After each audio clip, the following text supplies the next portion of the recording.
One of the biggest perks of working here at Shock Surplus is most of the suspension system we're testing on our own vehicles, so we can always have a rad set of shocks on our own rigs.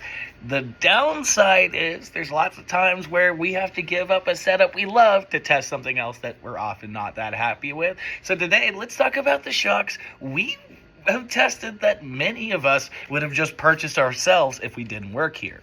Now, the whole reason why this video exists is because of these Icon 2.5 EXPs I tested on my Bronco. For years, I have said if I didn't work at Shock Surplus, I would have just gotten those 2.5 EXPs, some control arms, and some 37-inch tires and enjoyed my Bronco until I could afford to long travel and back half it. EXPs will do everything you need them to do and more, and really, they're not a bad price.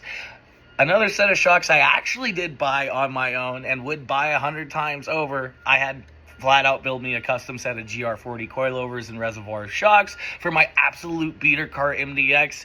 If that car was still around and she actually survived, brother, I would have bought those 1,000 times over. If you got a soft rider, a giant piece of junk that you're turning into a rally car, they can make you some good party sticks. We recently installed Old Man Emu's new MT64s on Jeff's 3rd gen Tundra, and his sentiments were very much like mine for the Bronco.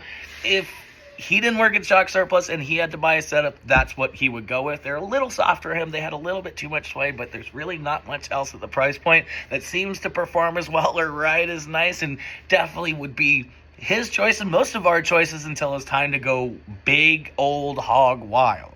Now, circling back to Jeff again, we recently put the Radflow 500Rs on his new family hauler 4Runner, and for an OEM Plus setup for mama to haul around all the babies to wherever they need to go, maybe hit some light trails, maybe do some camping, I can't think of a better setup, and I think we all agreed they would be our choice for that use case. Another killer daily driver kit was the iBox Stage 2R package we put on Steve's Ranger years ago.